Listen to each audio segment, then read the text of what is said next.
Good morning to you. It is Wednesday, May 8th at 10:30. I kind of just surprised myself, honestly, by starting the QuickCast. I didn't really know that I was starting. I'm not kidding. I was setting everything up, and I guess I'm going now. So we're on. Hope your morning is good. I think I told you guys last week, I'm going to try to do one or two pieces of content every week. Because of this new relationship with Believe, the new network we have. If you follow us on Twitter, you know that I made it public officially. C. Metzger's first, by the way. I made it public that we were now part of a network. This is the big news that I had been hinting at. Not much should change here. Funny thing is, you see the fancy graphics around here. Believe didn't do that other than providing their own logo. I did all this because I was like, okay, let's try something. Let's put a better forward face on this. I designed these, put these together. So we'll see how things go. This is going to be fun. I'm excited about having the ability to have a little bit longer reach because one thing that you fellow Boilermakers know is that we're a pretty tight niche, tight group of people, which is great. But I also would like to maybe expand the footprint a bit. The weird thing is, even before the footprint gets expanded, I put out a summertime off-season piece last week, 7 days ago. Had more viewers or listeners than I've had in a long time. Very unusual. I don't have any idea why. So glad we're here, though. So the big thing is going to be a true quick cast again, just like last week. I just have a couple thoughts. I'm going to try to do this, if not once, twice a week, and just kind of react to what's going on in the news around Purdue, really. And the big thing here, the title may have gotten your attention. That's the whole point. Purdue doing the impossible. You see Matt Painter performing a magic trick, saying abracadabra. What he did, in my opinion, what this program has done is pretty amazing. If you look in the modern day era of internet culture, affecting the real world culture, affecting the real world, sadly. One thing we see is that everything's got to be polarizing. Everything has to be big. Everything has to get everybody's attention. There's no kind of halfway about it, right? You can't be meh about something. You can't be blah about something. But in that era, Purdue has found a way to do that. When I listen to national pundits talk about who are the programs that have their attention either positively or negatively, you'll hear about things like, well, Minnesota has lost big in the portal. That was a team that I was really excited to see. I thought they showed a lot of potential, especially towards the end of the season. Many of you assured me what is happening now would happen, meaning the portal would decimate them. Guys going pro would decimate them. They would change the entire culture.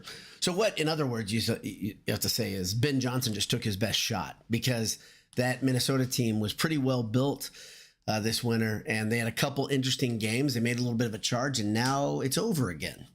That's tough medicine. That's really, really hard for program building. It's a tough era we're in, as you all know. But these are some of the stories. Minnesota loses big. That's gotten a lot of people's attention in the national sports media. Arkansas and Teflon coach Cal Perry has found new life down there in Arkansas in the form of big bags of money. They're getting players in there. There's no doubt about it. And Arkansas has effectively rebuilt its roster in fast order. Incredible that this is the way programs are built now. And then Kansas is doing what Kansas does. They've bolstered their already strong roster, and even IU has. I think IU put it all on the line. My gut feeling says this is Woodson's shot. If he doesn't do it now, then he's going to be out. I'm surprised he made it through into this offseason, to tell you the truth. But I think you have boosters saying, you know what, this is this whole era this whole Woodson being here is a tip of the cap to Knight's era. So we're going to try to take our best swing at it because it unified so much of the fan base. Well, ironically, it's taken a massive manipulation of new rules for IU to get their roster back to where they think it can win. If you look at how much money's been spent at IU, we'll see if it works. I think you could do a deep dive if you were an IU fan and you could be skeptical. Maybe you might be skeptical saying, we didn't get many shooters here. And the guys they've got don't shoot much over 30-35%. Most of them. Sure, there's one or two in there. But that's been their problem. That's been IU's problem over and over under Woodson, and even before in the last decade, is they don't have scorers. They don't have guys who can make buckets. That matters. We'll see if this works, though. So then counter to all the negative and the positive, the teams that have been decimated by the portal and the teams that have built and rebuilt, whatever you want to say, you've got Purdue. You've got Matt Painter. You got Purdue doing what it does. Continue to program build. Continue to get guys in there that really want to be Boilermakers. Continue to put players in a position where they're going to be part of something, but they have to buy in. We see examples of this over and over. Of course, Colvin's a big example last year of a guy who very, very, very high recruit who took a back seat for much of the season until very late in the season where he started having a significant role into the postseason, really, where he started having a significant role. Got a little glimpse of him early in the preseason, then in the pre-con, but then for a month and a half, you didn't see much of Miles Colvin. Similarly, TKR, he was coming off an injury. He was a high 4-star, and then he redshirted. That's a very, very unusual thing. Even for a guy who's injured, it's still unusual. Most of those guys want to get on the court quickly. But Painter's been able to find guys who want to come to Purdue because they want to be at Purdue. They want to be part of something. He has a quote that he says all the time is, winning has to be enough, meaning we're going to win games, but you may not always get the playing time that you think you deserve. Caleb First is another guy. He's a high 4-star who hardly played at all, especially in the second half of the season last year. That's noteworthy. That stuff is different. That matters. So now we are at a crossroads, I'd say as a program. You're at a crossroads with the culture of college basketball. Jay asked this question. He said, is Purdue the last team in the national championship, or maybe even the last team in the Final Four that wasn't built by the portal and with the heavy help of NIL money? Well, there's a lot of things going around right now. I listened to an interview with Mac Brown on SiriusXM talking about big regulations are coming, big changes are coming. There's going to be all sorts of new rules about structure and how they pay players. Until then, though, you're going to see what we've seen this offseason. Massive shifts in roster and programs and how they're defined. I do think Mac Brown's right. I do think they're going to do that in a hurry. And I also think that he's also correct in that you're going to have some coaches involved who put in their say and say, hey, you can't keep going this way or the game's going to be completely unrecognizable. I think we all agree on that. Whether you like it or not, you all agree on that. It's going to be a very different game, and it already is a very different game. So will Matt Painter's philosophy of old school program building continue to work in this era without Zach Edey? We've seen Purdue roll into this time and time where people said, okay, it was different players. It was the Three Amigos. It was Biggie Swanigan. It was Carson Edwards. It was Zach Edey, right? One player defining the success in many outsiders' perception. We've all mocked them. Purdue fans have mocked them on Twitter, and we'll mock them again. But the question is, does Purdue have the ability to continue to overcome these things the way business is done for most programs, most successful programs, teams that win a lot, teams that have any modicum of success in the NCAA tournament? Much of that comes through the portal and via NIL. Purdue is not paying a ton of NIL money. I know they are paying guys NIL that are in the program, but they have a different philosophy about it. Generally, Purdue's philosophy seems to be, we're going to reward guys who are here already, who have proven something here. They haven't gone out yet, and on the basketball side, they have not gone out. And Painter has not, I don't believe, he talked about Lance Jones didn't even ask about NIL when he was being talked to about coming on the program last year. And I think Painter's philosophy right now is, sure, we'll use NIL money to keep guys here, to keep them happy. He did it with Edey. Purdue got really creative. I was really proud of Purdue in that way, that they got creative and they said, okay, we've got a couple different issues here with a guy being from Canada and the law the way it is. How can we make this better? How can we make it worth his while and continue to build the program the way it needs to be built and continue on the path we're on? Now, Zach Edey obviously is pretty damn near Superman. He's a great neutralizer, a great equalizer when you're dealing with 24 and 25-year-old men. Purdue next year is not going to have that on the roster. There is no Lance Jones walking through that door this year. So Purdue will have a lot of young guys looking to get minutes. I think it's going to be about 2 or 3 of those guys.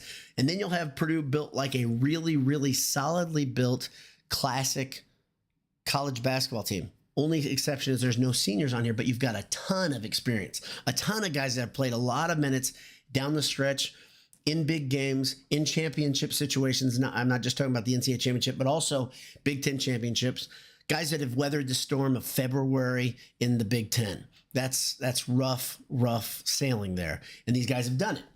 You've got a lot of guys who have played minutes. So is that enough to continue to overcome this era of basketball? It's the first question I've got. Second one is, can continuity, can a team, a true team, overcome age? Very simple. Again, Zach Edey physically could do a lot of things, but boys playing men is a big deal. And I'll tell you a funny sidebar. I'm a little injured right now. I'm a little gimpy. I played my son in basketball yesterday. I don't know if he had ever beaten me straight up.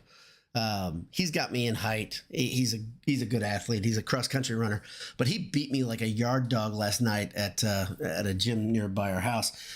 Just beat the hell out of me. And the most unkindest cut of all was he was whipping me. I couldn't make the commitment to go out and play defense. I used to be a very good defender when I was young on ball. I can't do that anymore for multiple reasons. Number one, bad knee, bad back, old man, health. But also I was like, I just can't exert that much energy if I want to play longer than a half hour. I'm just going to be beat tired, right? Try to work out, but preparing for basketball, the only way you really do that is play basketball. So maybe what I need to do, be a glutton for punishment, go back and try to beat him again after I get over the injury. I may have hurt my Achilles last night. I don't know how bad this is, but I'm limping. And so the reason I tell that story though, is there just are things that are inherent in age. When you're close to 50 years old, like I am, these little nicks and cuts, they bother you on the basketball court. Conversely, a 24-year-old man playing against an 18-year-old kid. Some 18-year-olds look like LeBron James, right? And they're already ready to go right out of the box. Most of them don't. Most of them need a year or two to get bigger and stronger and start getting into the position where they look like dudes, right? So can Purdue's philosophy overcome that? I don't know. That's about all I had today. I'm going to look at your questions, look at your comments. Appreciate everybody who's here live. Appreciate everybody who's spreading the word about Boiled Sports. Obviously, I love the fact that we had such a good thing going during post games, but we'll try this summer, see if we can do things a little bit different and see if we can get some interesting conversation going. Metzger, like I said, was first. Ted Berkey says, congrats on joining Believe. Thank you. It's really cool. Whenever somebody finds you, right, reaches out to you, they're the head of the network reached out to us and said he needed a Purdue representative. And so we're going to try our best to give this a swing and try something new. I appreciate it, though. I'm glad to do it and don't know what it means, really, for us in the short run or long run, but it's worth a try. Try something new.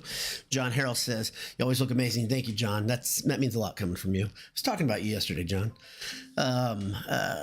Zachary Young says, well, some of us have nothing going on this morning. Exactly. Some of you are men of leisure as well. So maybe you're like me. And so I am not self-employed right now. I've been self-employed for much of my career. But right now I work for a company out of California. And what I've done is I've started shifting my days a little bit out of the earlier part of the day because nobody's in the office in California at 7:45. And then my day really shifts. I was working at midnight last night on work stuff. So maybe you're like me. I'll give you a get out of jail free card, and I'll assume that's the case. If not, maybe you just got a really good boss and you've got a little bit extra time on your hands. That's awesome. Let's see. Mohill93 says, boiler up. Can't watch currently on a short lunch break. Wanted to stop and say, hey, Mohill, wanted to tell you, Maury, that I'm going to try to record. I still owe Adam at AJ's, if he wants to have me there, a live podcast. I promised I'd do it if Purdue went to the Final Four. I haven't gotten there yet. So I'm going to do something this summer. I love being on campus in the summer when it's dead. I just got this thing. I just love walking around, riding my bike, whatever. So I'm going to come up there and do a podcast. And if I'm there, I'll put the All Points Bulletin out. Maybe we can all get together there. Maybe I can figure out a time or a day that might works out better for other people. Give you the reason to go up on campus and enjoy the beautiful weather too.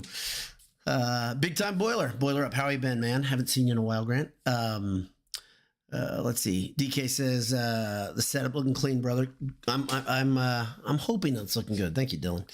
Adam P says can't watch the whole time, but had a minute on workday. Excellent. Boilermaker 63 says new life in the form of bags of money. Like Anish says, yeah, I'd like to try it once, and I agree. Yeah, it's bags and bags of cash are a life changer if you can manage it correctly, right? I always wonder about this. It would be intriguing to see what happens to that money in most of these cases. In the NBA, they say there's a rampant problem of bankruptcy for these guys that go make millions of dollars because they have a spending problem. They don't have much they don't plan very much, right? Now, if you were 18 or 19, I can only speak about myself here. I'm a work in progress when it comes to finances, and I've gotten better, a little bit better as I've gotten older. But when I was 18 or 19, I can tell you when I made some money, generally I would go buy a new pair of shoes in college. Many of you know me, know that it's a sickness that I've got. I design shoes for a living, but before that I was a sneakerhead in the old way, not the new sneakerheads. I don't like the new sneakerhead era where you grab a pair of shoes and you keep them boxed up in a room. I would buy shoes and then I would wear them. And at one point, I think my highest amount of shoes I had, I think I got up to about 80 pairs of shoes. And my whole thing was I would try to wear them at least once in a year. Now my count is way down and I'm a lot more pragmatic with what I buy. And I use the discounts that I've had in the past with some of the companies I've worked with, which helps out a lot. And I kind of refuse to pay full retail. So I'm not that type of sneakerhead. The guys who are paying an additional amount of money, that's Looney Tunes. They're just shoes. They're just shoes. And I've been to the factories multiple times. They're just shoes. It's pretty sobering to see a limited edition product in a room where it's just covered with limited edition product and parts of that product. So if you're a sneakerhead, I would strongly encourage you to take that with take it with a grain of salt. But you didn't ask. Chris R says, not sure if it's Arkansas or Arkansas at this point. Yeah. It's really our Kentucky, right? All the philosophies and staff, I think, were brought down to Arkansas from Kentucky. And that philosophy of Calipari is really, really showing up. He needed a new lease on life, a little shot in the arm to enjoy one more final chapter in his illustrative, really good. How about that? Career filled with playing by the rules and playing within the margins of the game. So here he is again at Arkansas doing what he does best. Zachary Young says, IU fans will tell you they have plenty of shooting. Yeah, good. I hope they think that. And if you look at the numbers, the sheer statistics, I'm not going to dig in this very deep because I'm not an IU alum, but they're not correct. They're percentage-wise, they are not correct. And I hope they continue to think that because it's caught up with him almost every year. The thing that, if you think about what made them more successful in the last couple of years, it's a guy that was there for 4 years who was really solid and could get a bucket when you needed, a lot like Edey. But Purdue had Edey plus guys that can shoot. IU had a guy that could make buckets and then a bunch of guys around him that thought they could shoot and they would just clank, right? So I hope they think everything's fine. I love it. I hope their coaches think everything's fine. I hope they think they don't need to recruit scorers. That's awesome. Just recruit athletes. Keep going after potential, IU. I love it. I will say this again. I'll say it publicly. I said it in private to many people that I know. Talent is never the problem in Bloomington, ever. It has never been the problem in Bloomington, and it's not the problem now. Ted Berkey says, Purdue will still be good this year. Everyone is writing us off because of what we lost. We still have a lot here and will compete for the Big Ten. Well, the funny thing is, I think most of the people that enjoy recruiting, not NIL recruiting, but traditional recruiting, see what Purdue has and see that there's a lot of success there. Painter's had a lot of success. And that's the funny thing. That's almost been the balance, the neutralizer for the assessment of what Purdue is. Meh, right? Much of the college basketball world says, okay, they returned 3 starters, sure. And they have all these good recruits, but they didn't do anything in the portal. And so then it kind of neutralizes, and you haven't heard anybody say anything really bad or really great about Purdue, when I'm sure the opinions are going to vary, but we'll see what happens. I got that darn car outside the window here shining that light right at me. The sun's right off it. Okay, safety first. Do you buy into the fact that TKR started to keep him happy and stay because he was awful early in the season, and the fact that Painter knew Gillis was leaving? Okay, so here's what I'll buy into. So I see some kernels of truth in what you're saying. The first kernel of truth is I really believe that Painter knew Gillis, Morton, and Edey were gone at the end of the season for multiple reasons. I think they had all talked about it. I think the discussion is very grown up when it comes to Purdue's basketball talks behind closed doors. So I believe that's true. The next part, did Painter put TKR on the court as kind of a deal? The reason I don't think this is true, and I look at Colvin, if Painter just made deals just for the future, Painter would have played Colvin a lot more early out of fear, right? He would have said, this guy's going to jump ship. He's going to transfer at semester if I don't start playing him. And he didn't do that. And then in January and February, he still didn't do that. He waited, and he wanted him to be in there for a reason. Now, Painter said over and over, he had TKR on the court because he wanted weapons on the court, guys that could score the basketball. I think he really believed that, and it came down to analytics. I think that's the biggest thing. Paint really trusts analytics. He trusts them so much that he's had multiple guys that were behind the bench doing analytical, feedback for him, telling him, hey, here's what's happening. And then he would take that in and use that to affect the way he coaches. I think he really thought TKR was really, really important in alleviating pressure off Edey. I would argue that that did not work at all, like what you're saying early in the season. It did not look good. I still didn't think it was the best lineup, even at the end of the season. I thought Gillis was better. But I think those are all my thoughts. So I hope I answer your question there. I don't know. I think there are a lot of people right now that are going to draw a lot of conclusions about different things we don't know fully about. This is one of those that I've heard Purdue fans talk about, that this was some sort of deal to keep TKR here. I got to tell you, I'm going to reaffirm this. I'm going to say it over and over. I think TKR is a different guy. This is one of the things that Painter likes about him. He is super cerebral. He is just a different personality. And the way he redshirted, the way that was handled is the sign of that. So take that for what you will. Typovich one says, all those old school IU fans that hang on to history, tradition, clean program, now they're buying players. The irony. I love it, and I agree.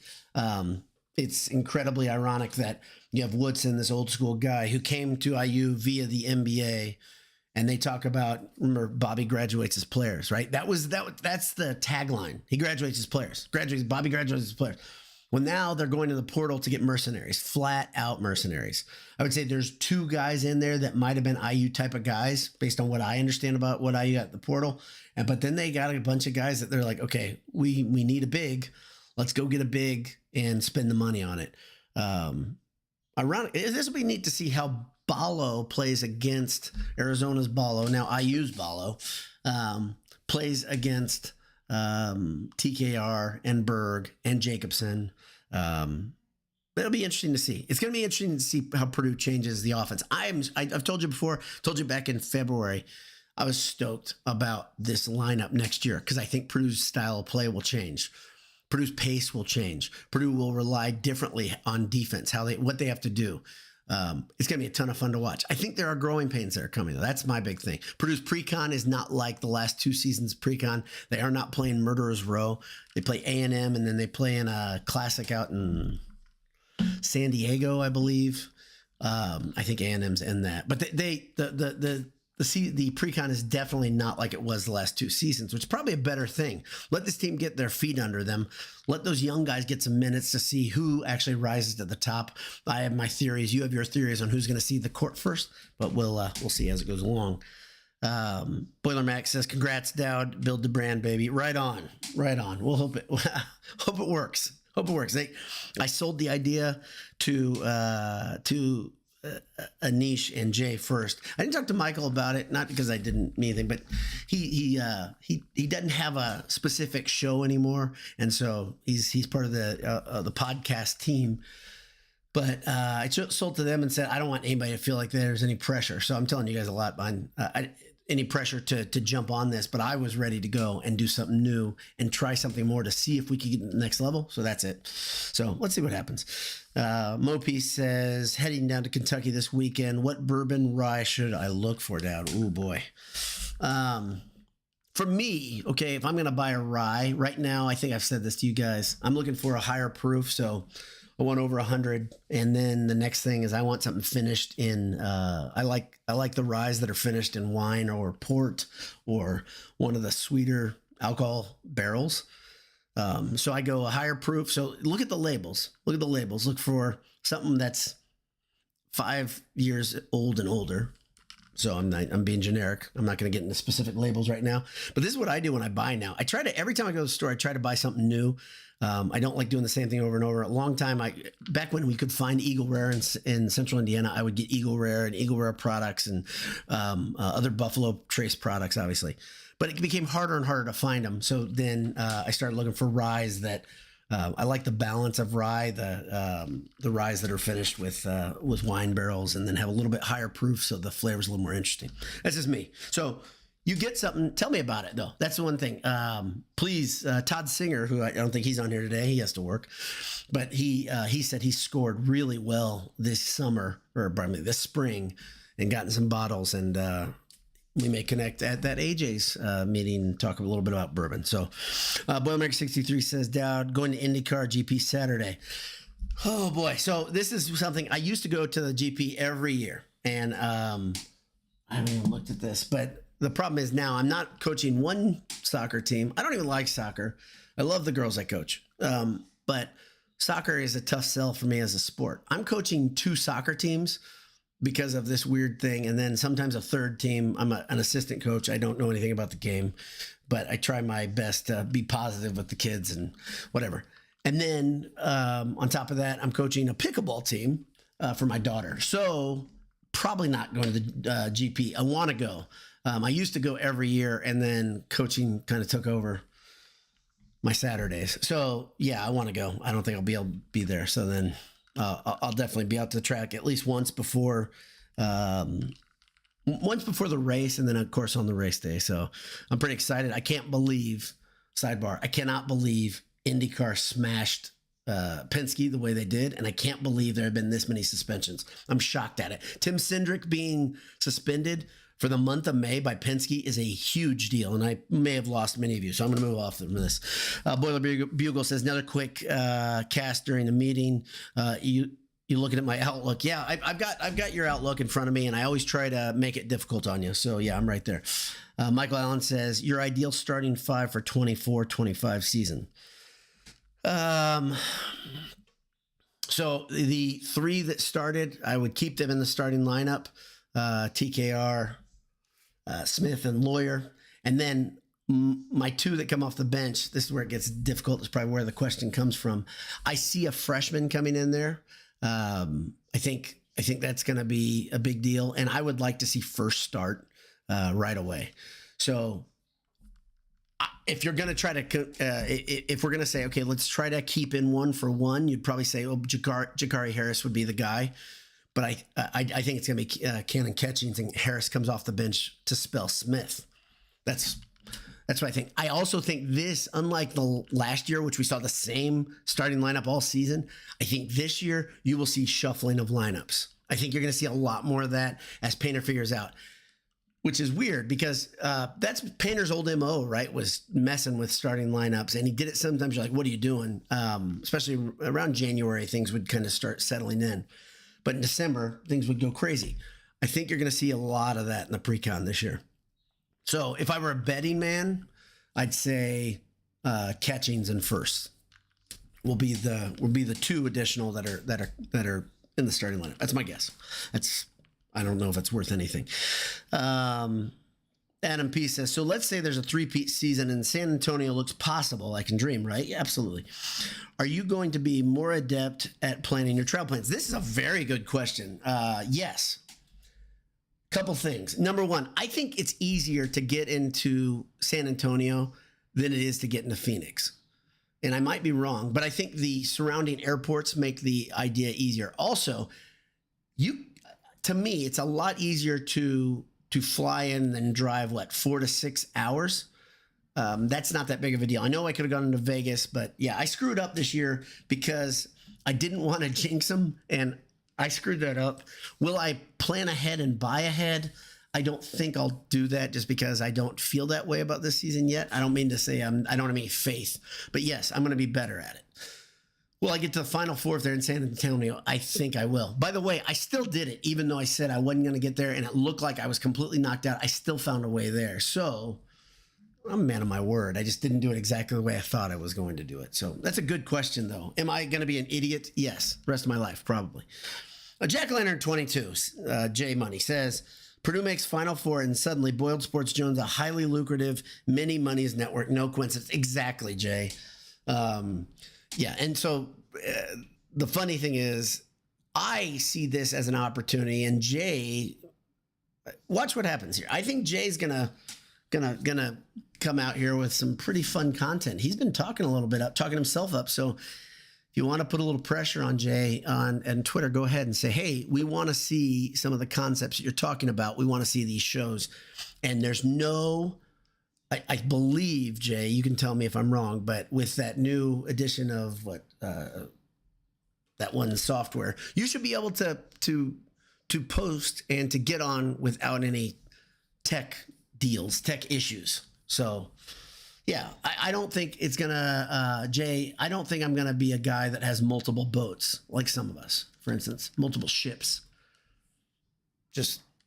I just don't think I'm going to. Ancient Astronaut says, making the Final Four helps Purdue brand. That's for sure. No doubt about it. Chris B says, the suspensions at Penske had to be done, in my opinion. Yes. For the integrity of the sport, absolutely, because you would have had everything coming back at Penske. I didn't let you finish here. It was shocking to hear top team cheated the way they did. Yeah, it's one of those things when you first read it, you said, okay, this doesn't seem that big. But then you see how they did it or how they had to have done it to get the edge, and then it actually worked. There was no choice. The league was forced to do it. Roger Penske, I'm sure behind closed doors, told his team, you have to do this so we don't become F1 with the corruption up top and the idea that races are going to be rigged. There are a lot of IndyCar fans, myself included, that didn't like the end of the Indy 500 last year and were like, already, I don't like the way this feels. And you guys may disagree with me there if you're race fans, but I mean, I like that Newgarden won. He's a good champion, but I didn't like the way that race ended. Chris B also said, shout out to Junko's Hollinger Racing with their Purdue sponsorship. Yeah, it's been a good relationship for them. It's really, really cool. So, yeah, it's neat. I mean, Purdue's presence is all around the track. And if you need a reason to watch racing, Purdue's a pretty good one for me. It's not the main reason I watch them though. Michael Allen says, have you kept up with Purdue baseball? Massive series this weekend in Ann Arbor, but man, Sunday was brutal. Yeah, that loss to IU, I have been keeping up with it. I haven't watched much of it other than what's been on BTN when I've had the opportunity between soccer games, dang nabbit, and other things. So I've been keeping up with them. They seem like a super fun team, like personality wise. All good baseball teams seem to be absolute buffoons, and it seems like this Purdue team has a little bit of that, which is great. Yeah, they're good. I wanted to see them beat IU, and they had a 3 or 4 run lead, didn't they? And they let that one get away. That one sucks. So I'm with you. I don't know enough about Purdue baseball, honestly. And baseball, to me, college baseball is so much better of a product than Major League Baseball. I don't know if it's because of the personalities. I don't know what it is. Like, the less personalities in a Major League Baseball team that I really cared about. When the Red Sox won the World Series, that mattered to me because I lived in Boston for a bit. I had a lot of friends that were in Boston. Also, Jay likes the Yankees, so sticking a thumb in his eye was really fun. But yeah, I'm not a baseball fan. I played baseball, but I'm not much of a baseball fan. But what I know about this Purdue team is fun. Boilermaker, so Nathan Dolan says, excited for next season already. What team are you looking forward to seeing Purdue play out of the new 4 universities? Good question. All right, Nathan. I'm going to talk about all those teams. I'm going to talk about the new schedule. I'm going to talk about, it's pretty interesting. The shift in the conference obviously matters in basketball and football. The good news is, of those new teams, you get to welcome UCLA to Mackey Arena. To me, that's probably the biggest one, because Mackey and UCLA and Purdue are all kind of woven together in a bunch of different ways. Give you a couple minutes to think about yourself, but it rhymes with Jan Puddin. But that and the fact that Mackey Arena Mackey Arena opened with UCLA. That is an interesting sub thing. My dad was at that game. Purdue lost to UCLA in the Final Four in Indianapolis. That's an interesting sub story. There's a lot there. It goes back a long time. It goes back, a generation, 2 generations, but still it matters. And that game being at home, maybe my favorite. Seeing UCLA in Mackey Arena for me will be weird, probably for you guys too. But the Oregon game intrigues me a lot because it's Oregon. I hear they're changing their court. I hear the mat court is gone. I don't know. I would say the one, if I'm going to say, I like UC. I want to see what USC does this week. Easy for me to say, or this year. I want to see what USC does as they transition. But the one that's a bit of a thud for me, the one I care the least about in basketball, probably is Washington at first blush. So, but Jay and I have been talking about that being a QuickCast, just talking about the new members of the conference. So that's coming. That's coming. Good question. Very good question, though.